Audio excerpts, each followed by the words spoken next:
Okay, so I wanted to tell you guys the 5 things that when I train people, everyone knows that they need to eat lean proteins like fish and chicken and turkey.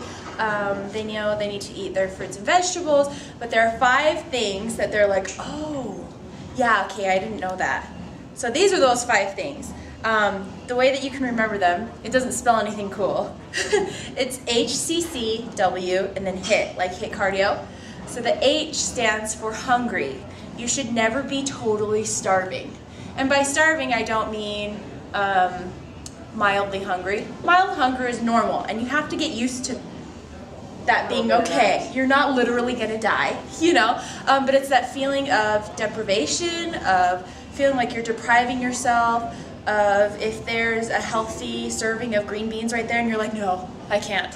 It's green beans, girl. It's okay, unless it's covered in butter, right? So if you're at your in-laws' house and they put butter on everything, be careful. Anyway. I use spray butter. Spray butter, I love spray butter. Super yummy. And it makes all the salt stick. If you want to add salt to stuff, it makes it stick. Grandkids are eating it. Right there. See? Perfect. That's fun for them. Yeah, they do. Make it colors. So that's the H. The first C is for carbs. Everyone thinks that carbs are the enemy. They're not the enemy. It's just a source of energy. Just like there's 3 kinds. There's fats, proteins, and carbs. So any type of energy that you take in, fats, proteins, or carbs, you'll end up, if you end up eating too much, is going to be too much. Too much fats, as we know, turns into fat. Too many protein, it's hard to get too much protein, but too much protein will turn into fat. Too many carbs will turn into fat. So it's not like carbs are the problem, it's how much you eat. And it's not even really how much you eat, it's that people don't realize that they are in everything. So I'm not just talking about pastas and bread, right, like the normal stuff. Can anyone name stuff that might not be so noticeable as a carb? Corn. Corn, super good. That corn's gonna be super loud because you're holding the camera. Corn! What was that? Did you say apples? Apples, yep. That's a carb right there. Surprise, milk.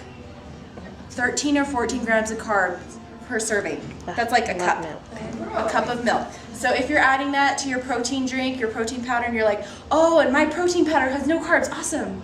Well, you just added about 14 grams, which is fine as long as you know where the carbs are coming from and how many carbs are in everything. Does that make sense? So a lot of times when people tell me their diets and they don't understand why they're not seeing the results that they want, it's because they're telling me that they're eating really healthy things. Like yogurt, carbs. Like cheese, surprisingly no carbs. It's a fat. Like lots of fruit. I eat lots of fruit and vegetables. Then I listen to their diet. It's actually just fruit. They'll maybe have a vegetable like every other day. It's really hard to get them in. So when you're thinking of snacks, start thinking of vegetables. And it's a really hard transition to make instead of grabbing an apple, which is fine, like once a day. But if you're grabbing like 3 apples a day, or an apple and a banana and oatmeal, and those are all really healthy things by themselves, or like once or twice a day. But when every meal is that, that's when it's a problem. Does that make sense? So just keep track. Keeping track makes a big difference. My third, this is more like a tip, but determine your cravings. Usually when you're like, oh my gosh, I'm dying for French fries, really you're just wanting something salty. Try a couple pretzels. Now if you're the kind of person that can't handle a couple of anything, then make sure something that's already controlled in a portion, or take whatever portion you want out of the bag, put the bag away, and then eat that portion. I know when I'm like standing there with my bag of potato chips and I'm like, what should I eat? I don't want to eat that because it's unhealthy. And I'm like, what's going on here? This is a problem. So if it takes me 30 minutes, right, to find what to eat, I've already eaten the bad stuff, right? So like I said, if you're craving something salty, pretzels are okay. Remember they're a carb, that's okay. Just make sure you keep track of that. What else would be a good salty thing? Can you guys think of anything? Pistachios. Ooh, pistachios. Ooh, and they're like kind of creamy. I love to do like avocados and then put a little bit of salt on them. Or if it's in the summer with the tomato. It's like my treat, isn't that sad? The other craving that most people have is either salty or sweet. So sweet. So usually that actually just means you're thirsty. you want something cold. So a lot of times you'll think of ice cream if you want something cold. Sometimes you'll think of milk. Sometimes you'll think of soda. Sometimes you'll think of, I don't know, chocolate milk, something sweet. Try drinking water first, and if you're still really having that craving, then grab a couple, something sweet. Something sweet that's not totally... Chocolate raisins. Ooh, like the white chocolate covered, the ones they call yogurt covered raisins, and you're like, Dark chocolate. I don't think Dark so. Nice try. Yeah, those are good. And like I said, take your portion out first, put the bag away. Same with M&Ms. It's fine if you have like 5, 6. It's when you have like 5 or 6 bags, handfuls, and that's totally a problem, right?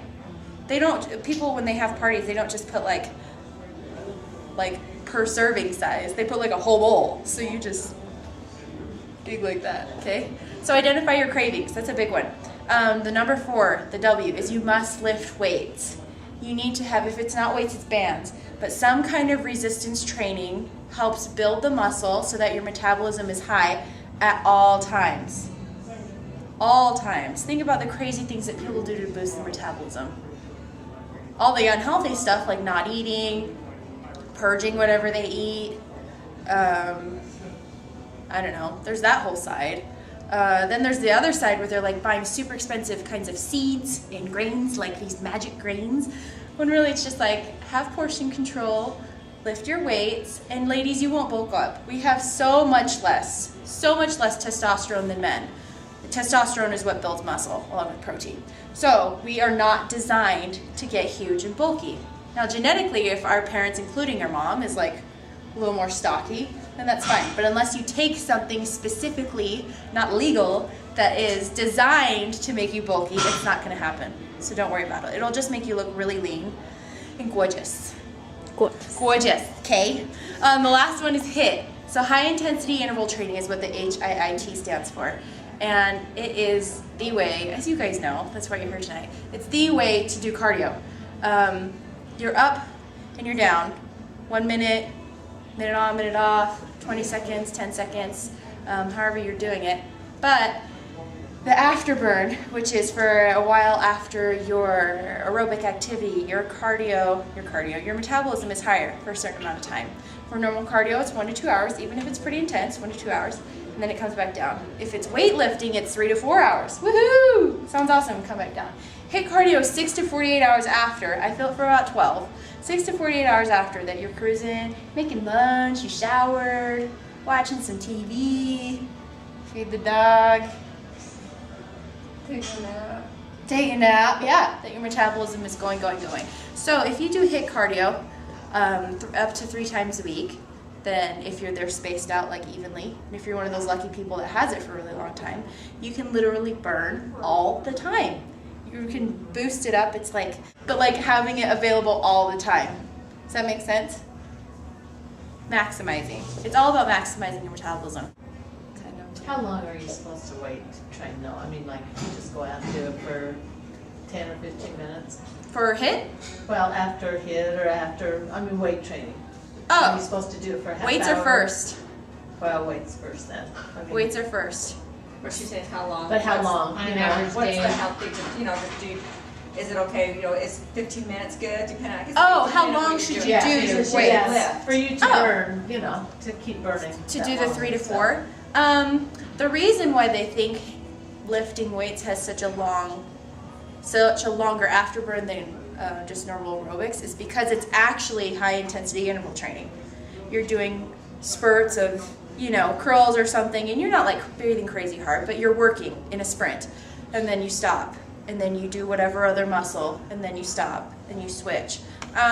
So as long as you're doing, your weightlifting routine should be about 30 minutes to an hour, but if you're just trying to get that 3 to 4 hours, then it would probably have to be as long as any HIIT program, like 15, 20, 30 minutes like we do in class. But you do have to make sure that when you're doing it, it's intense. Because I know that if I see a friend out there, I'm like, hey, let's chat for half an hour, and half an hour goes by, and then I realize that I've done like 2 sets of nothing. And does that make sense? So it only works if you're actually doing the work. It doesn't work if you're just doing if you just know what you should be doing and then not doing it. Yeah? She's like, I'm glad I came to this one. This is awesome. Anyone else? Should we get started? Yeah. Okay, thank you so much.